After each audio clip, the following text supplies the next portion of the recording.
Bien, pues muy buen día. Ahora es viernes y como todos los viernes nos toca y les toca, como dice mi buen maestro Milla, el programa de debate fiscal. Bien, en esta ocasión vamos a tratar un tema interesante, de alguna forma, que viene a refrescar un tema que está relacionado con IVA y que de alguna forma tiene implicaciones en estos momentos para cuando tenemos problemas de flujos de efectivo y compensación entre cuentas. Bien, pues vamos a iniciar y vamos a comenzar. En este caso, Javier, muy buen día, saludando. ¿Y qué opinas tú de lo que vamos a ver el día de hoy? Pues no está fácil, las devoluciones de IVA no están sencillas, y decirte que no te van a devolver IVA porque fue con compensación, o sea, cuando dicen, oye, pues solo si pagas con dinero te devuelvo, si no, no, sí suena de la fregada. ¿Qué tal cuando pagas con cuerpo mático, por ejemplo?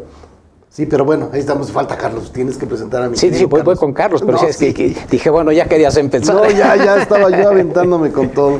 Carlos, buen día.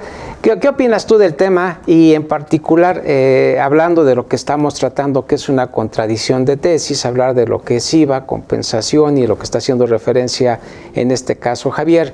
Pues danos tu opinión en este sentido y la importancia del tema que vamos a tratar de ahora y cuál sería su implicación.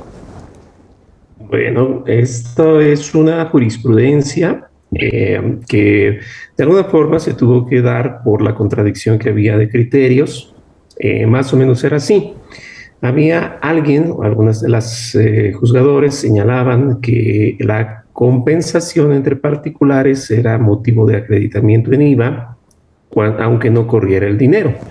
Es decir, si bien el principal, pensemos que nos debemos recíprocamente 100 y alguien me debe 200, entonces se reduce hasta la cantidad mínima o cosas así, independientemente de los montos que a lo principal pudieran todavía dejar un saldo deudor o acreedor respectivamente.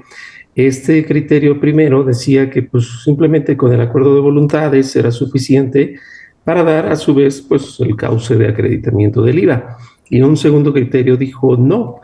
Si bien no se está cubriendo el principal, requiere que el IVA, así como que en lo individual, salga el efectivo.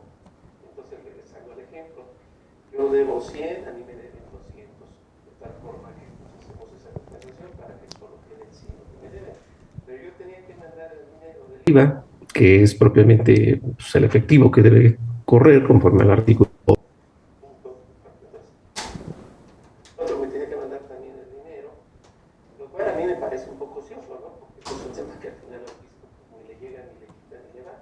Pero lo hace más en el sentido por el apego a la ley de que también un tanto como por creerles y otro más tanto como nada más por dar lata, y ese es el motivo que pudiera no generar el acreditamiento y a su vez no el saldo a favor y consecuentemente no la devolución.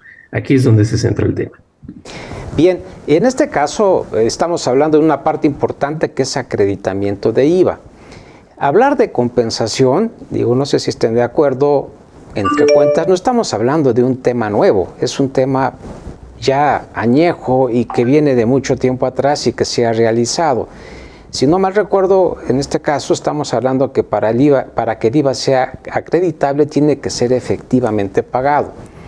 Y si nos vamos efectivamente pagado, como está la ley del impuesto al valor agregado, uno de los conceptos que hace referencia es cuando se queda satisfecho, en este caso, la contraprestación y la obligación o el que tenía en este caso el acreedor. Se está satisfaciendo, entonces está cumpliendo con lo que sería la compensación.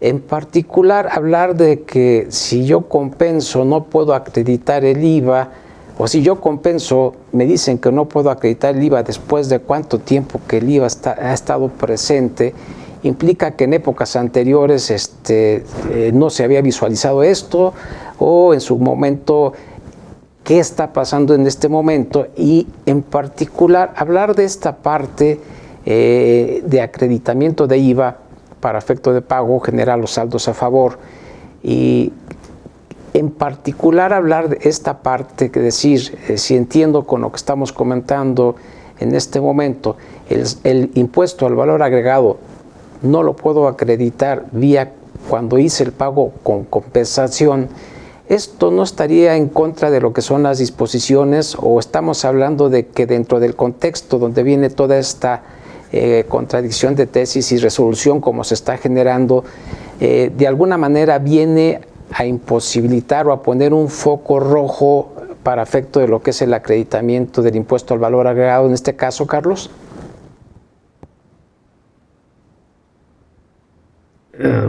Bueno, a reserva de la opinión de ustedes, yo pienso que el tema es así. Efectivamente, el artículo 5, fracción tercera de la ley del IVA señala que el impuesto debe estar pagado y en este sentido, pues es como todo mundo se genera la idea de que debe correr el efectivo. A su vez, el artículo 2192 del Código Civil, que es el que señala la jurisprudencia, en su fracción séptima, me parece, es cuando hace mención de que la compensación no procede respecto de deudas fiscales. Pero bueno, pues aquí estamos entonces entrando en una situación de interpretación por lo siguiente. Pago conforme al Código Civil se refiere, y es muy curiosa las palabras, la entrega de la cosa, la prestación del servicio o la cantidad adeudada. Entonces se refiere a que el pago no solamente se da con el dinero, sino que a su vez se puede dar con un servicio, se puede dar con una prestación, y creo que ahí es en donde entramos en la compensación, porque si yo hice algo por el otro que genera un dinero, y aquel hizo algo por mí que también generó la deuda, pues es ahí donde surge la posibilidad, y ese es el pago al que se refiere el pago civil. A su vez, el artículo 2192 pues señala que no se procede la compensación en las deudas de tipo fiscales. Pero yo con mi acreedor, con mi deudor, no creo tener una deuda fiscal, se llama una deuda civil, dado que nació de una voluntad entre partes, o dicho en otras palabras, el IVA siempre acompaña al valor, acto o actividad, y es en ese contexto en donde estamos atentos a que, pues, evidentemente se refiere a la situación en la que es un anexo siempre. Recordemos que los accesorios siguen la suerte de lo principal. ¿Por qué me atrevo a decir que es un anexo? Porque el artículo 1 de la ley del IVA dice que el IVA se va a aplicar a los valores. Si se va a aplicar a los valores es porque se va a añadir. Y ese parteaguas entre tantos artículos es el 6 del Código Fiscal, que dice que las contribuciones se causan conforme se den las situaciones jurídicas o de hecho, y aquí me detengo. Una situación jurídica de hecho es la causa civil que tiene un efecto civil. En esta idea causa y efecto. Si yo rento un inmueble, en la causa, el efecto es que pague la renta. Y el efecto civil a su vez es la causa fiscal. Ahí es donde se encuentran los dos, por eso es la causación. Porque el pago de la renta, que es la consecuencia civil o efecto civil, es la causa fiscal que da como consecuencia o efecto el pago del ISR, quizás del IVA, si es que rentó una oficina, una plaza comercial o lo que sea. Entonces, si separamos abiertamente, pareciera que el accesorio que sigue la suerte de lo principal quiere decir que si yo pagué por compensación, pues así se me tiene que respetar, porque es un país de libertades. Todavía hasta hoy en la mañana creo que fue así. No sé cómo lo vean ustedes. Javier, ¿qué opinas tú en este sentido? Básicamente, cuando yo pago, ya puedo acreditar el IVA, o cuando yo cobro, ya puedo o ya debo enterar el IVA. O sea, el IVA se causa hasta que se cobra o hasta que se paga. Y entonces, alguien solicitó y tiene una devolución de IVA, y en la devolución de IVA le dicen, oye, sí te vamos a devolver el IVA, pero solo parcialmente.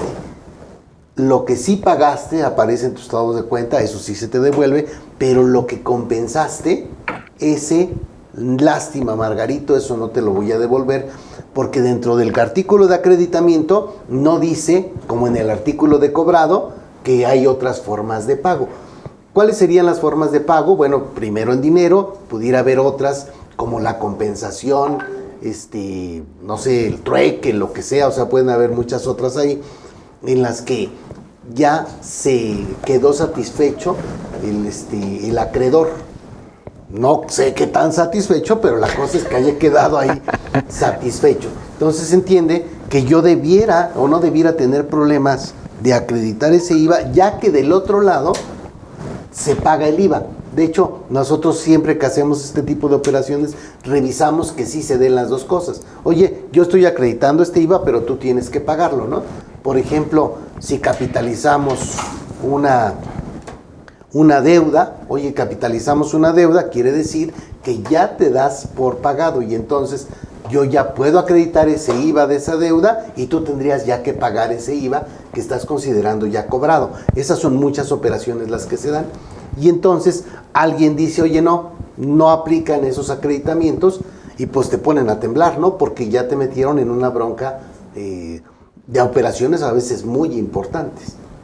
Bien, yo creo que esta parte que estás comentando es importante, pero en particular esta contradicción de tesis ha estado también en redes y se ha dado de alguna forma diferentes lecturas, diferentes interpretaciones. Y si lo viéramos en esta parte, el decir que el impuesto al valor agregado que tú estuviste pagando, generando vía compensación, no lo puedes acreditar o no puedes pedir la devolución o el efecto que te está generando financieramente no poderlo hacer. Jurídicamente en este sentido, hablando forma de objeto, sujeto, base, el cumplimiento de lo que serían las disposiciones, en este caso, Carlos, este criterio esta contradicción de tesis que es reciente, para efectos prácticos. Es contradicción de tesis 3/2022. Correcto. Gracias. 3, ¿me lo repites nada más, por favor? 3/2022. Esta contradicción de tesis para todos los demás contribuyentes que nos hace favor inclusive de estarnos viendo en este momento, que para ellos es el programa, ¿qué implica? Nada más un conocimiento y decir eso pasó, o realmente debemos de estar atentos porque sí tendríamos alguna implicación para efectos prácticos de aquí en adelante en este sentido, Carlos. A mí me llama la atención algo que ahorita comentaba Javier y que creo que esa es la base en la que creo que definitivamente se queda corta la jurisprudencia o cualquier criterio. Si nos lo imaginamos en la lectura inicial, que desde luego tampoco deja muy claro a qué se refiere, pareciera que nos da la esencia de una operación que fue compensación en la que los dos quedaron en ceros, pero no siempre es así, lo acabo de explicar. La compensación, como dice el Código Civil, se da por la cantidad más grande respecto de la menor. Entonces puede ser que todavía quede un pendiente. Si fue totalmente que los dos quedamos en ceros, se ve una mala intención, quizás mala intención entre las partes, pero si quedó una diferencia, ese es el punto al que voy. Según el SAT, y que esto lo llevaron a tribunales y es el tema de la jurisprudencia, es si ustedes se compensan, se tienen que pagar. Porque si el dinero no corrió, no es acreditable. Ok, pero por simetría fiscal, si el dinero no corrió, entonces tampoco lo sumo como IVA trasladado. Perdón, es la simetría fiscal. Si al otro lo vas a castigar en una negativa de saldo a favor porque no es acreditable, pues a mí también benefíciame porque tampoco se consideraría IVA trasladado. No corrió el IVA. No sé cómo lo vean ustedes. Coincido ahí, no sé, digo, yo no soy abogado, pero como que es una mala interpretación de lo que conocemos y creo que en la práctica deberíamos de considerar que sigue existiendo la posibilidad de pagar vía compensación y que ese pago para efectos de IVA de la operación que estemos realizando perfectamente lo podemos acreditar y hay quien podría decir, bueno, y entonces esta contradicción de tesis en jurisprudencia en algún momento la autoridad la pudiera utilizar en contra de lo que estoy yo haciendo en una revisión, en una solicitud de devolución. Ese sería un punto importante. ¿Cómo lo consideras tú ahí en este caso, Javier? Fíjate que lo que está ocurriendo con esta contradicción de tesis es que un juez dijo que no podías acreditarlo porque había sido con compensación. Y en la contradicción de tesis dijeron, oye, no manches, sí es una forma de pago. O sea, sí debe considerarse como una forma de pago, se debe acreditar el IVA de un lado y se debe pagar el IVA del otro lado en términos generales. Técnicamente regresamos a como estábamos antes de este criterio, ¿no? O sea, el criterio salió, puso a todo el mundo a temblar y después volvió con esta contradicción de tesis a no ser lo idóneo. Pero ahí ya patearon a muchos contribuyentes, o sea, muchas devoluciones de IVA las empezaron a meter como devoluciones parciales. Oye, ¿cuál es mi situación? Pues tendría, en este caso, que volver a solicitar la devolución por la parte que no me devolvieron. Esa sería una opción. O otra, como lo hicieron en este caso, que se fueron con un medio de defensa a revisar, oye, este juez como que se metió algo y está medio acelerado, ¿no? Medio metodista. Ándale, sí. Metodista fiscal, perdón. Entonces, aquí el tema sería entonces, oye, aguas, sí hay estas posibilidades. El hecho de que se tenga una tesis que dice que no se aplica, no quiere decir que esa tesis no vaya a cambiar. O sea, tú dices, bueno, ya tenemos una jurisprudencia, ahora sí, de veritas, que ya sabemos qué es lo que quiso decir la ley, y dice Carlos, no, hay contradicciones de tesis. Y entonces, bueno, hasta en ¿cómo se llama? En las series de Netflix, etcétera, ¿no? En esta temporada vuelve a ser acreditable lo que se paga por compensación. Ya esperemos ver qué pasa en la siguiente temporada. Carlos, y en esta parte, ¿cuál sería tu comentario al respecto con lo que está comentando ahorita Javier? Yo creo, lo dice una socia mía, y dice que el mexicano, los dos problemas es por metiche y por no leer o por no estudiar, ¿no?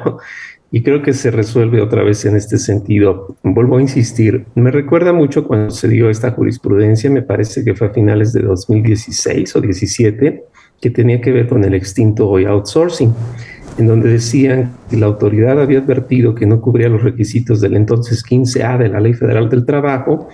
Consecuentemente, pues no se tendría un IVA porque verdaderamente pues no estaba cumpliendo la esencia de ser alguien con el servicio, y por consecuencia otra vez tampoco se daba la devolución. Pero yo siempre me puse a pensar, ¿y qué hay del otro que lo pagó? Entonces tampoco podría ser un tema así como lo sabíamos, ¿no? De lo que es el traslado, etcétera. Y es ahorita lo que se repite. Yo me quisiera centrar brevemente en el artículo 2192, que es el que usa la jurisprudencia. Y pues sí, la fracción octava dice que la compensación no tiene lugar en las deudas fiscales. Pero para entender bien este artículo, para saber si se aplica a lo fiscal, solamente vamos a contextualizarlo. Una de sus demás fracciones dice que no está sujeto a compensación si las deudas fueran por alimentos. Obvio, los alimentos son irrenunciables y esto no es un tema de compensación. Uno más dice que tampoco procede respecto del salario mínimo y sabemos que el salario mínimo es irrenunciable. Pero sin embargo es curioso, en la Ley Federal del Trabajo el salario mínimo sí puede ser afectado por alimentos. ¿Qué quiero dar a entender con esto? Otras de las fracciones señalan lo que es las rentas vitalicias y uno más implica por lo que fuese un fallo de autoridad.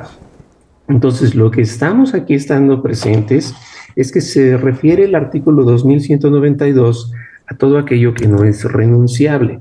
Entonces, preguntado en otras palabras, ¿cómo cabe la deuda fiscal? Yo me lo imagino en un extremo que el Código Civil ve hoy en día ya imposible, que estuviéramos platicando y dijéramos, oye, te pago los 100,000, pero aguántame el IVA, ese te lo mando después. Bueno, pareciera que ese te lo mando después es el que no fuera motivo de compensación, o dicho en otras palabras, el IVA explícito no es motivo de compensación, el IVA implícito sí, porque es accesorio de un principal. Sin embargo, esta idea que yo pongo de ejemplo se resuelve también en la ley del IVA. Si yo dijera a alguien, oye, te pago los 100 y aguántame el IVA, te lo mando después, inmediatamente el artículo 39 de la ley del IVA diría, pues esos 100,000 vamos a aplicarle o le vamos a considerar el IVA. Y este es el tema entonces en donde se centra. Yo dudo que esto puede ser posible porque el mismo artículo 6 del Código Civil Federal dice que las normas o las situaciones de orden público no son negociables, no así las de orden privado. Regresemos al punto de inicio. Lo que el SAT o la autoridad no ve es, el IVA no es el principal, es un accesorio. ¿Por qué? Pues porque tú así hiciste el impuesto, porque se añade al valor principal. Y en esa lógica, si yo me lo llevo a plazos, pues el otro lo va acompañando a plazos. y si yo lo postergo, pues se posterga. O sea, no es una situación del IVA que viva por sí mismo como el ISR. El ISR es diferente. Ahí sí lo facturo y pues ya lo tengo y al rato lo pago y pues ya estuvo, ¿no? Porque desde antes nació. Ah, esa es la diferencia. Saber en qué caso el IVA acompaña o no. Por eso es que volvemos al tema. La deuda fiscal no se debe entender exclusivamente ni en el IVA ni exclusivamente en el valor autónomo. Dependiendo del impuesto de que se trate, es la esencia. La verdad es que son solo pretextos para no devolver. Si al final del día corrió o no el dinero, al fisco le vale, pero nada más lo hace con tal de poner un pie, un obstáculo más y no devolver, insisto, sin importarle que el otro diga, pues entonces yo tampoco lo debí trasladar porque no corrió el efectivo. A ver qué pasa, ¿no? Sí, ahora, si recordamos, por un buen tiempo existió la compensación universal y podías compensar el IVA contra otros impuestos. Existe la compensación de oficio para efectos fiscales. Bueno, aquí además un tema, porque la compensación universal que pasó a ser particular, vamos a llamarla así, esa era de la deuda de fisco con contribuyente, perdón, al revés, contribuyente con fisco, es una deuda de orden público vertical. Pero aquí se refiere a la compensación de tipo horizontal, de derecho privado, y donde rige pues, la voluntad de las partes. Entonces, si yo le digo un día a Javier, oye, ¿qué crees? No tengo para pagarte, y a la par tú me debes, ¿te parece si compensamos? Y él me dice, ya estuvo, pues órale, nos evitamos. Es lo que queremos, evitar sacar el dinero, ¿no? Entonces, ¿cuál es la necesidad de que corra el dinero? Tan sencillo como que le dije, tú si tienes, mándamelo y te lo regreso en 5 minutos. O sea, hasta es ocioso y por esos motivos no nos quiere Donald Trump. Porque el SAT, insisto, con tal de no devolver, bueno, yo creo que el SAT sería muy bueno para los albures porque se las sabe todas. Y este no es un país que nos esté llevando a avanzar en la economía. Tan sencillo, si el resultado está reflejado en contabilidad, si hay documentos que avalan ese acuerdo de voluntades, si se tiene una inercia, si la expresión de los balances lo muestra, o sea, no veo por qué no poder devolver la operación con una forma de extinción civil que satisface los derechos de los acreedores y se acabó. Muy bien, tenemos que irnos a corte, Sergio. Vámonos a corte, regresamos. Hay que revisar por qué este juez se hizo afuera de la basílica, ¿no? O sea, ver el punto específico donde la cajeteó, como dicen en el rancho. Es que estaba muy nervioso, Ándale, seguramente. Sí. Vámonos a corte y regresamos. Magno Evento, Reformas Fiscales 2023. Ya puedes comprar tu acceso a precio de preventa de nuestro magno evento Reformas Fiscales 2023. No te quedes fuera del mejor evento del año en materia fiscal. Magno evento Reformas Fiscales 2023. ¿Sabías que según la ley de ISR considera partes relacionadas a dos o más personas cuando una participa de manera directa o indirecta en la administración, control o capital de la otra? O cuando una persona o grupo de personas participan directa o indirectamente en la administración, control o capital de dichas personas? Y MEFI te invita a su curso Partes Relacionadas y Precios de Transferencia. En este curso aprenderás a identificar las operaciones con partes relacionadas y a cumplir con las disposiciones fiscales que les aplican. No esperes más, aparta tu lugar y vuélvete un experto en el tema. Para mayor información, comunícate al 5581 54 74 37 o al correo cursos@imefi.com.mx. ¿Qué tal, amigos? ¿Ya determinaron su impuesto definitivo de impuesto al valor agregado? ¿Saben cómo manejar todo lo que tiene que ver con las operaciones en materia de comercio exterior respecto al IVA? Tiene muchos detalles. En el 2022 tuvimos una modificación, hay que determinar una proporción de acreditamiento. ¿Sabes cuál es el documento fuente y fehaciente para poder acreditar? ¿Es el pedimento? ¿Es la factura?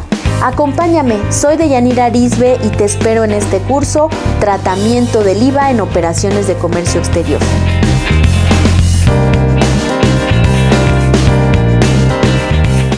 Bien, Pues continuamos con la parte que el tema que estamos tratando, que es el impuesto al valor agregado, y en particular aquí estamos haciendo mención a la parte cuando la operación se está haciendo vía compensación y tratando respecto a una contradicción de tesis, y así es un planteamiento, Javier, que si estaba nervioso y se hizo fuera de la basinica. Sí. El tema aquí es, oye, cuando yo reviso el artículo 5, dice, para que sea acreditable el IVA, deberán reunirse los siguientes requisitos. Y después se va a la fracción tercera, y en la fracción tercera dice que el impuesto al valor agregado trasladado al contribuyente haya sido efectivamente pagado en el mes de que se trate. No dice más.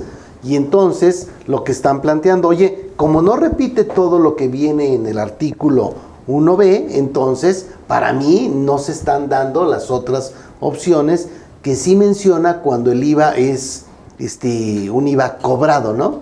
En el caso del IVA cobrado, a ver, déjame te digo exactamente, en el artículo 1B dice, para los efectos de esta ley se consideran efectivamente cobradas las contraprestaciones cuando se reciban en efectivo, en bienes, en cuerpo mático o en servicios, aún cuando aquellas correspondan a anticipos, depósitos o cualquier otro concepto, sin importar el nombre con el que se les designe, o bien cuando el interés del acreedor quede satisfecho mediante cualquier forma de extinción de las obligaciones que den lugar a las contraprestaciones. O sea, un poco el planteamiento era, este parrafito lo debieron haber metido también en el 5 fracción tercera. Y dices, oye, pues no lo metieron, entonces me vale gorro, nada, no aplica más que el que estén efectivamente pagadas, ¿no? O sea, tiene cierta lógica, pues, o sea, tampoco, ¿cómo se dice? Tampoco estaba tan mal, pero sí suena como que se manchó. O sea, estaba medio nervioso para hacerlo. Pero yo creo que hay un error, les voy a decir por qué, y vuelvo a insistir, el 6 del Código Fiscal me parece que da la respuesta. Imaginemos este camino en la creación del impuesto. Se causa primero, después viene la determinación propia del particular y después se debe enterar. Vamos a ponerle título a cada uno. Se causa y se determina conforme al 6 del Código Fiscal. Y se entera conforme al 20 del Código Fiscal. Son momentos en la vida que no pasan al mismo tiempo, porque yo puedo vender durante todo el mes y tengo los primeros 17 del siguiente para calcular y hacer el pago. Es decir, entre la causación y el pago está la determinación.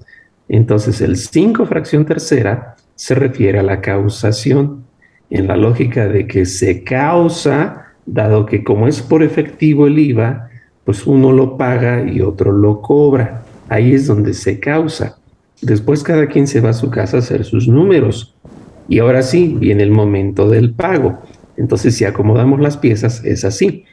El 2192 del Código Civil Federal se refiere al momento del pago, no al momento de la causación, al momento del pago. Por eso dice, no se vale compensar deudas fiscales que se deban pagar al fisco. Pero lo que es la compensación en sí misma viene en el momento de la causación. Cuando los dos nos damos por satisfechos del interés, es porque yo acepto que se me pagó y el otro acepta que así ya pagó. Pero, insisto, la compensación no es siempre al 1 a 1 o al 0-0. Puede ser que quede un saldo diverso. ¿Por qué? Pues porque es absurdo que hagamos lo mismo. Y aunque hagamos lo mismo, quedamos en cero, esa es la diferencia. Como bien dice Javier, creo que ahí es donde aquel no le atinó a la basinica. Porque una cosa es cuando se causa, recordemos, cada quien se va a su casa a calcularlo y ya después cada quien hace con el fisco lo que tenga que hacer. Y si uno lo paga el 17 y otro el 20, pues eso es otro tema, ¿no? Esa creo que es la diferencia que no dio el que hizo aquella jurisprudencia que gana, porque pues, no le veo otro sentido. Y lo comentas bien, en el momento que estás haciendo la determinación, podemos estar considerando, o sea, como probabilidad, la misma parte del impuesto al valor agregado que fue compensado, e independientemente cuando haces la determinación, tienes una cantidad a pagar.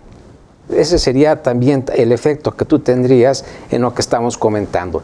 Pero yo creo que aquí serían, no sé si estamos de acuerdo, 3 conclusiones. Yo creo que hiciste una muy buena precisión. Cuando en el momento que se está determinando lo que es el impuesto, cuando lo estás causando, cuando lo estás determinando y cuando lo estás pagando. Temporalmente son 3 momentos diferentes, aunque de alguna forma tienen un origen para lo que estamos haciendo mención. Y la parte de la que estamos haciendo mención es, como bien lo mencionabas, Javier, es el artículo 1B. El primer párrafo de lo que es la ley del impuesto al valor agregado, donde aclara y precisa que para efectos de la ley se considera efectivamente pagado y cae dentro de este concepto lo que estamos haciendo mención, cuando el interés del acreedor quedó completamente satisfecho y la compensación es una forma en que queda completamente satisfecha, en este caso, el interés del acreedor. Ahora bien, el impuesto al valor agregado, a final de cuentas, en este momento, no tenemos la menor duda que es flujo de efectivo, aunque hablando con este concepto estaríamos hablando que, la compensación no implica flujo de efectivo en el momento de que entrego y recibo, no hay una entrada y salida como tal, sino es la compensación de cuenta por cobrar y cuenta por pagar. Pero para efectos de devolución y acreditamiento, y hablando más de devolución, realmente cumplir con todos los requisitos que se deben de cumplir por ley, CFDI, todo lo que tenemos de procedimiento, operación, pasar una devolución o tenerlo definitivamente es un viacrucis en este sentido, y no quiere decir, digo viacrucis en el sentido que debemos de recorrer ese camino y cumplir con los requisitos para poderlo obtener en este sentido. Y habíamos hablado que tengas un derecho, que lo sepas pedir y que te lo quieran dar, son cuestiones completamente diferentes en este momento. Sería un cuarto movimiento donde lo puedas exigir, ¿no? O sea, lo puedas pedir, te lo puedan dar, y viene uno más donde debiera ser capaz de exigirlo. Oye, este es mi derecho, ya me lo negaste, pero vuelvo a regresar y ya no lo voy a pedir, lo voy a exigir, ¿no? Porque es mi derecho, así es como debiésemos estar pensando. En muchos casos las empresas dicen eso, es que yo mejor no solicito las devoluciones porque siempre me las niegan, ¿no? Entonces, pues dices, bueno, habrá que revisarlo, pero no sería el camino adecuado. Si tienes un derecho y que no lo quieres pedir, que es diferente. Ajá. O sea, no lo estás ejerciendo, pero digo, tú ¿Y por qué no lo quieres pedir? Pues es que me lo niegan. Pues oye, pues grítale más fuerte, a ver qué haces. Pero algo tienes que lograr que tus derechos realmente se cumplan. O sea, tienes que exigir tus derechos, no solo pedir que te den tus derechos, sino exigirlos. Yo ahí lo pondría, no sé si estoy cachando bien tu idea, pero más que exigir, ejercer tus derechos y lo que tienes tú que realizar. Es la misma efectivamente, idea. En el caso de esta contradicción de tesis, el antecedente fue que llegó una persona, pidió una devolución de IVA de 3 millones y tantos, nada más le dijeron, oye, te voy a devolver solo 700 porque los demás no aplican. De 3 millones te regreso 700. Después, el 22 de marzo del 2021, la sala dictó sentencia definitiva declarándose la nulidad de la resolución impugnada. O sea, dijeron, oye, sí es cierto, aquí la regó este cuate. Y decían que la compensación en materia civil es una forma de extinción de las obligaciones que da lugar a las contraprestaciones convenidas por las partes, por lo que se ubica en una forma de las previstas en el 1B de la ley del IVA, en tanto que ahí se advierte que se consideran efectivamente cobradas las contraprestaciones cuando el interés del acreedor queda satisfecho mediante cualquier forma de extinción. Entonces, oye, que en el 5, fracción tercera, no hayan puesto el mismo parrafito, me vale gorro, pues es la misma idea, o sea, debiese ser de uno y de otro. Si este contribuyente hubiera dicho, pues ya me lo negaron, pues ya ni pex, entonces, pues simplemente no hubiera tenido la devolución que le correspondía, ¿no? O sea, si no hubiera exigido su derecho, no le hubieran dado nada. Si lo negaron. Dicen en el dicho es el niño que más el niño que más llora es el que más mama, ¿no? Digamos. Ok, correcto. Entonces habrá que aplicar ese principio baby. Ok, aquí el exigir es, me lo negaron y meto mi medio de defensa para recuperarlo, que eso es lo que tendríamos que hacer, que es muy diferente a cuando te dicen, oye, te la rechazo, a cuando te estoy negando lo que sería en este caso la devolución. Esto que parece hasta un poco sencillo de entender, a nivel porcentaje se da la ley de Pareto, ¿eh? O sea, si se las niegan a 100, solo 20 la van a hacer detox. Entonces dice el fisco, pues les digo a todos que no, y ya sé que de los 100 que vinieron, ya nada más 20 van a regresar a exigir ese derecho. Aunque esto en la práctica, me ha tocado ver compañías que tienen tasa cero, compañías que se dedican a la alimentación, que de alguna forma este tipo de circunstancia y negar por cualquier causa sí genera un problema desde el punto de vista operativo y desde el punto de vista financiero a la empresa, lo cual de alguna manera, no sé, en la experiencia de ustedes me ha tocado que este tipo de contribuyentes, si algo tiene muy riguroso en su control interno, efectivamente es todo el proceso de requisito de devolución, de acreditamiento, de causación de IVA, que lo tienes que hacer para evitar cuando llegas a solicitar la devolución que tengas algún problema o se te detecte alguna irregularidad en este sentido.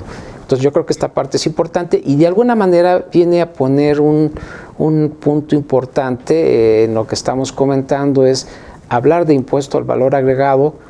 Es importante, es flujo de efectivo, es parte de operación y vendría un momento de reflexión de hacer una revisión si estamos cumpliendo con todos los requisitos y lo estamos causando y determinando en forma correcta para efectos prácticos, independientemente de que no tengas devolución, pero estás cumpliendo correctamente con la obligación, más en este momento cuando tenemos gran cantidad de cartas de invitación donde te dicen, oye, lo que tú señalaste en el comprobante no coincide con lo que tú declaraste en materia de impuesto al valor agregado, puede ser el acreditable o puede ser el causado, lo cual es una parte importante que tendríamos que estar probando en este sentido. Pero bien, concluyendo en esta parte con el tema que estamos tratando. Artículo 5, fracción tercera de la ley del IVA no se debe, como ya lo dijo, y hacerlo de forma individualizado, sino relacionado con el 1B. Y si el 1B señala que cualquier forma de extinguir las obligaciones da la lógica de estar efectivamente cobrado o pagado, como se quiera interpretar, pues es así como se debe seguir la inercia del 5, fracción tercera. Es decir, jamás me imagino un país en el que la ley fiscal se anteponga a las decisiones de los particulares. Más bien grava las decisiones de los particulares. Por eso es que aquellos hacen planeaciones fiscales, anticipando sus actos para la consecuencia fiscal. Pero hay un artículo también que llama la atención, que ahorita ya lo tocamos, y es el 1B. El mismo 1B señala en el tercer párrafo que cuando se trata de títulos de crédito, pues obviamente dice, se causa el IVA, pues cuando se efectivamente los cobren, dice, o cuando los contribuyentes los transmitan a un tercero, excepto cuando sea en procuración. O sea, obvio, hay 3 tipos de endoso: en procuración, en garantía y en propiedad. Si yo soy un banco y tengo muchos vouchers que en realidad son pagarés, y yo lo que estoy haciendo es pasárselos a una agencia de cobranza y se los doy en propiedad, ya no en procuración, ¿qué ole? Como no pasó el IVA, entonces tampoco lo voy a hacer las veces de la trasladado y de la acreditable. Pues obvio que no, porque como es en propiedad, se le va todo lo que va y es donde se da pues es lo que está diciendo ese párrafo. Entonces volvemos a lo mismo, o sea, solo cuando le conviene al fisco y cuando no, entonces mejor no devuelvo. De veras es esto lo que estamos enseñando a todos los contribuyentes y lo que queramos que siga. Está muy mal, ¿no? Bien, como lo estás comentando, como que suena muy deprimente decir tener este tipo de sentencias y estas alturas de partido después de la existencia del impuesto al valor agregado, después de cuánto tiempo, llegar todavía a este tipo de cuestionamientos, en particular cuando yo estaba leyendo, en este caso, la contradicción de tesis, como que sí te dejaba un mal sabor de boca en el sentido, desde el punto de vista técnico, hablar este tipo de circunstancias en este momento, después de cuánto tiempo tenemos de existencia del impuesto al valor agregado, y que de alguna forma creo que las reglas de las que estamos comentando, a las que hiciste referencia en este caso, Carlos, a los que hiciste referencia, Javier, digo, ya son de antaño, no son nuevas en este sentido. Yo creo que habría cosas más importantes que estar planteando y regresarnos a este tipo de circunstancias en este momento, porque como lo estás planteando en este momento y con tu comentario, Carlos, hay que decir que de alguna forma las gentes o las personas que están en el tribunal o quien esté resolviendo como autoridad competente, de alguna forma está yéndose más por la parte que podría yo entender política que por la parte técnica. Esa sería la interpretación que le podría yo dar en este sentido a lo que estamos comentando, Carlos, ¿o estoy erróneo en este sentido? Sí, bueno, digo, lo que pasa es que la Corte en México, pues desafortunadamente, no es una Corte constitucional, que quede muy claro. Esas existen en España, Alemania, Italia. Aquí es lo que tenemos, así como en el restaurante, pues es lo que hay, ¿no? Sin embargo, me llama mucho la atención y haré 2 pequeños comerciales, no en mal sentido, sino hay uno. Hay una obra que está saliendo publicada de Jared Kushner, el yerno de Donald Trump, que se llama Breaking History, a White House Memoir, ¿no? O sea, como diciendo, rompiendo la historia, la memoria de la Casa Blanca. Ellos señalan cómo cuando en la época del Tratado de Libre Comercio que hoy nos rige el TEMEC, en su momento, pues él dice que Videgaray sí fue a negociar, pero que el equipo de López Obrador se fue a entregar, así lo dice. Que es curioso ver cómo se doblegó y que pedían cosas que cuando se iban se echaban a reír ellos en la Casa Blanca de que no sabían lo que decían. Algo así como, discúlpalos porque no saben lo que hacen, ¿no? Entonces, si damos este seguimiento, es evidente que lo que hoy en día vivimos en el país es una serie de decisiones encaminadas a favorecer los fines que están en la administración pública actual, pero sin un sentido real. Y ese es el segundo comercial, esa es la falta de racionalidad. Yo escribí un libro que próximamente saldrá, se llama La racionalidad jurídica, pero esa es la idea. Cómo a veces nos volamos la ley o se vuela todo el mundo la ley, más grave cuando es de autoridades porque es quien debe dar el ejemplo, y verdaderamente solo es por no devolver, cuando lo lógico es pensar que esa jurisprudencia tiene que regir por mucho tiempo. Y me llama la atención, y lo puse en un artículo que próximamente también sale en Consultorio Fiscal, de que la Corte ha emitido jurisprudencias y el SAT ha insistido en que esas no le obligan, que porque según ella no está en el artículo 217 de la Ley de Amparo. Bueno, obvio, el SAT no está en la Ley de Amparo porque el Consejo de la Judicatura jamás va a remover al jefe del SAT. El SAT tiene su propio órgano de control, pero la jurisprudencia es obligatoria en el artículo 19 del Código Civil sobre el trabajo fiscal. Entonces, verdaderamente ahora sí el SAT dirá, a mí no me aplica la jurisprudencia. ¿Es el tipo de direcciones que estamos dando en de hoy sí, mañana no? O sea, ¿cuál es el estado de derecho que estamos viviendo más allá de la mañanera constante? Y eso es lo que creo que está acabando con la economía. Una inflación arriba del 8%, un país que no sabe a dónde va, porque hoy la Corte dice que sí, mañana dice que no. Y eso es lo que apenas nos espera de un largo futuro, porque pues, parece que sigue este ritmo. Vamos por últimos comentarios. Sí, efectivamente, ya los tiempos ya se nos está agotando. Y último comentario, adelante, Javier. Nada más, sí coincido contigo, Carlos. Sin embargo, esta lucha entre contribuyentes y fisco, y el fisco no tiene lana, ha ocurrido no solo en este sexenio, ha ocurrido en muchos otros, ¿no? Con Aristóteles decía, oye, no te voy a devolver el IVA del outsourcing de personal. ¿Por qué? Pues porque los servicios de personal no causan IVA y dices, no manches. O sea, por ejemplo, ¿no? Esa fue un golpe un tanto similar a este. Aquí el tema sería, nada más, cuando tengan una compensación y tienen que acreditar un IVA o pagar un IVA, documenten adecuadamente esta compensación para poder llegar a un medio de defensa. Soy Javier Martínez y me encuentran en TaxDay PLD MX en redes sociales. Bien. Pues gracias, Carlos, tu comentario, si eres tan amable. Perdón, lo que siempre nos va a ayudar es esto de el estudio y el fondo de todo. simplemente mis últimos comentarios serían, siguiendo esos 3 pasos que platicaba yo, ¿no? Lo que es la causación, lo que es el cálculo y lo que es el entero, acomodemos los artículos en esos 3 pasos, porque los lanzaron todos así, pues ni el bingo es así, sale número por número, ¿no? Entonces, si acomodamos los artículos que toca la jurisprudencia y los que se les ocurren a los demás en esos 3 pasos, la respuesta sale solo.